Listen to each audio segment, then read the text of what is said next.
Module 21, l'assurance emploi pour moi et mes employés. Présentation 3, l'abus de l'assurance emploi.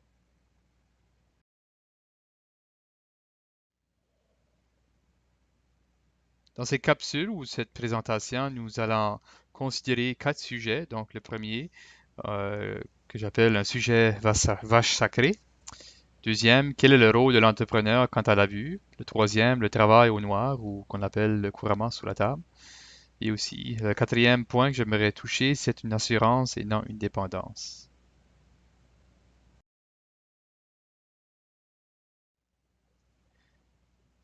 Je suis bien conscient que toucher ce sujet-ci, peut-être pas tout le monde va être en accord avec moi, mais c'est des points de vue que j'aimerais soulever avec vous, un peu pour vous faire réfléchir. Donc, le sujet qu'on appelle vache sacrée, donc des choses peut-être qu'on ose pas de toucher ou discuter. Euh, Certaines personnes, quant à la manière qu'ils voient l'assurance emploi, ils vont dire ne touche pas à ce qui me revient. C'est vrai que c'est une assurance, puis ça revient à la personne, mais des fois ils vont dire ben j'ai payé dedans, alors je mérite de recevoir l'assurance emploi. C'est vrai, mais si on calcule le plus que quelqu'un peut payer dans une année, c'est 930 $, je crois, un peu plus que 900 $ par année. La moyenne des personnes vont peut-être contribuer à l'entour de 500 $ par année à l'assurance emploi, disons pour 10 ou 11 mois. Mais lorsqu'ils vont recevoir, disons, leur deuxième chèque, euh, ou 2 ou 3 semaines d'assurance emploi, ils ont déjà dépassé la somme qu'ils ont contribué dedans. Alors, la balance qu'ils vont recevoir, vraiment, ça vient de d'autres personnes qui contribuent à l'année ronde. Donc, juste pour clarifier les choses, c'est vrai que c'est une assurance, c'est vrai que c'est quelque chose qu'on paye dedans, mais on ne devrait pas abuser de l'assurance emploi. Ça devrait être utilisé pour ça que ça a été fait, donc pour, c'est-à-dire lorsqu'on perd notre emploi et que c'est en dehors de notre contrôle, et bien sûr qu'on n'a pas quitté. Donc lorsqu'on perd notre emploi, on va sur l'assurance emploi jusqu'à ce que soit qu'on ait un autre emploi ou qu'on recommence de nouveau à l'endroit où ça a arrêté. Et c'est vrai que ça fait beaucoup de bruit, les dernières réformes de l'assurance emploi, mais le gouvernement doit s'ajuster bien sûr à les changements socio-démographiques et économiques pour s'assurer que ceux qui ont besoin de l'assurance emploi aient leurs prestations. Euh, et aussi, il faut considérer qu'il y a un taux de chômage acceptable en économie.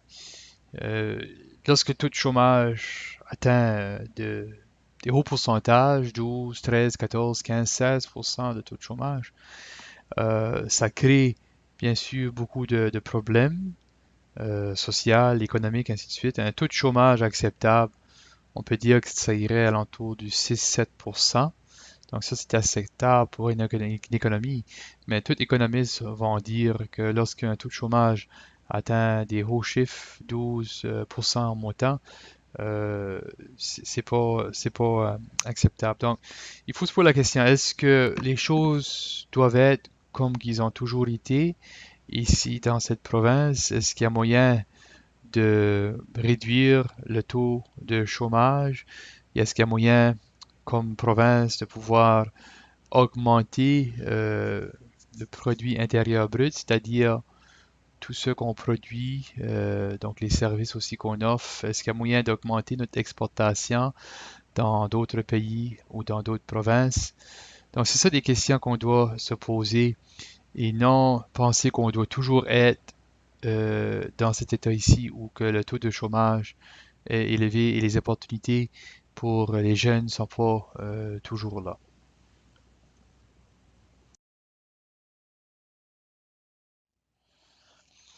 Maintenant, j'aimerais regarder à le rôle de l'entrepreneur quant à l'abus. En principe, les entrepreneurs ne sont pas là pour faire la police. Cependant, Ils doivent s'assurer de bien faire les choses, telles que bien remplir les papiers, divulguer les bonnes heures, ainsi de suite, pour éviter bien sûr la fraude. Les entrepreneurs aussi doivent bien comprendre le rôle que joue l'assurance emploi dans l'économie et aussi, ben, bien sûr, s'ils comprennent bien, ils sauront bien aussi communiquer avec leurs employés. Donc ça, c'est juste des choses bien simples, mais une chose qui est sûre, les employeurs, les entrepreneurs doivent éviter bien sûr la fraude et pas encourager l'abus de la part des employés.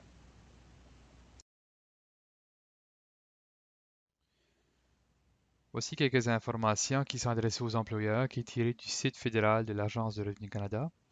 Si vous êtes un employeur, un fiduciaire ou un payeur, vous devez faire des retenues sur les montants que vous versez. Une fois que vous avez fait les retenues, vous devez les verser à l'Agence du revenu du Canada, ainsi que votre cotisation d'employeur. Donc, il y a une part qui a été prélevée, bien sûr, de l'employé, mais aussi vous, comme employeur, vous avez une part à verser à l'Agence du revenu Canada. Vous devez ensuite indiquer les revenus et les retenues de l'employé sur la déclaration de renseignements appropriée. Pour voir la définition des termes mentionnés ci-dessus et pour savoir quoi faire à chacune des étapes, vous pouvez consulter les responsabilités de l'employeur, les étapes et les retenues sur la paye sur le site de l'Agence de Revenu Canada. Si votre employé, donc si l'employé ou l'employeur n'a pas fourni son numéro d'assurance sociale ou le formulaire TD1, vous devez quand même calculer et faire les retenues sur la paye. Payer ses employés au noir pour ne pas payer d'impôts, c'est illégal. Ça, c'est clair.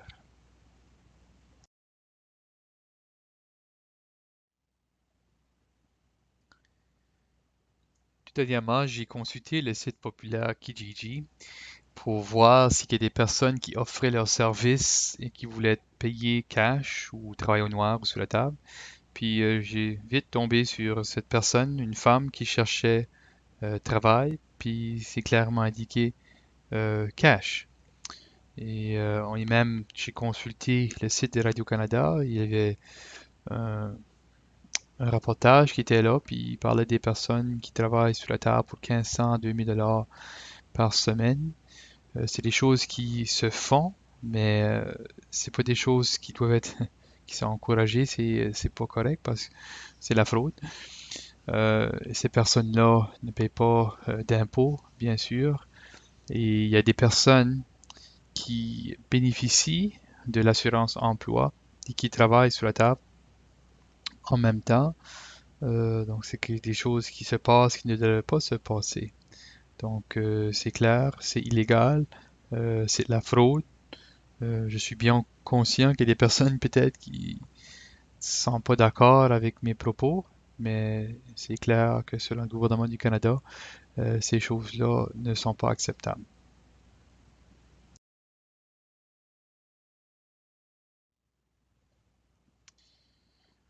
Les entreprises qui offrent des prix moins élevés parce qu'elles n'observent pas les lois fiscales du Canada en tirent un avantage injuste. Les employeurs obtiennent aussi un avantage concurrentiel injuste lorsqu'ils payent les salaires au noir pour éviter de verser la part de l'employeur des cotisations à l'assurance emploi et au régime de pension du Canada.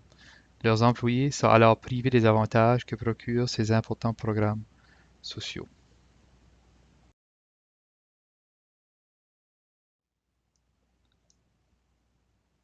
Donc, ma dernière diapo que je veux considérer s'intitule tout simplement C'est une assurance et non une dépendance. Donc, l'assurance emploi devrait être regardée comme étant une assurance. Comme j'ai déjà mentionné, si quelqu'un, pour une raison ou une autre, donc son travail, son poste est arrêté, soit à cause des conjonctures économiques, donc des fois il y a des fluctuations économiques qui font en sorte que le chômage augmente, on perd un autre emploi, ou des fois c'est parce que c'est saisonnier et alors on peut pas travailler. Donc c'est une assurance. Euh, donc j'encourage fortement les personnes qui sont sur le chômage de voir ça comme une assurance et non comme une dépendance, donc comme un style de vie. Euh, on doit essayer de trouver des moyens pour trouver d'autres ouvrages, faire autre chose. Il y a longtemps passé, ben pas même si longtemps passé ça, 50 ou 60 ans passés, il n'existait pas cette structure-là dans de l'assurance emploi. Et pour plusieurs personnes, lorsqu'ils avaient terminé de faire un travail, peut-être la pêche, durant l'été, durant l'hiver, ils faisaient autre chose comme aller couper du bois, ainsi de suite. Donc les personnes avaient un esprit très entrepreneurial, ils se trouvaient des moyens pour se procurer de l'argent pour subvenir aux besoins de leur famille. Donc, l'assurance emploi ne devrait pas être regardée comme une dépendance. Comme j'ai déjà mentionné, comme quelque chose qui m'est dû, donc j'ai mis de l'argent dedans, ça me revient et ne pas chercher d'autres travail. Je sais qu'il y a des contextes vraiment variés, des personnes qui travaillent par exemple 10 mois par année, ils vont sur le chômage pour 2 mois et ils recommencent de nouveau 2 mois après. Ça pourrait être regardé comme étant différent. Mais il y a d'autres personnes qui travaillent pour de courtes périodes de temps et ensuite ils vont sur le chômage après, mais ils sont encore capables d'aller travailler, ils pourraient faire quelque chose. Donc, c'est ces personnes-là que ça adresse. Puis je comprends qu'il y a des personnes qui travaillent très très fort dans certaines situations, mettent beaucoup d'heures dans une semaine. C'est sûr qu'ils ne pourraient pas faire ça toute l'année ronde. Donc, c'est sûr qu'il faut considérer toutes les situations, mais vraiment, je m'adresse principalement à des personnes qui travaillent que quelques semaines, des heures normales, qu'on pourrait dire 40-50 heures par semaine, et ensuite qui vont sur le chômage, mais qui pourraient vraiment mettre de l'effort pour trouver notre emploi et aller travailler ailleurs ou faire autre chose, même commencer une petite entreprise, ainsi de suite. Ça pourrait aider, bien sûr, à l'ensemble de leur localité, leur famille et aussi de la province et même, ça pourrait bénéficier même plus là au niveau national, le Canada.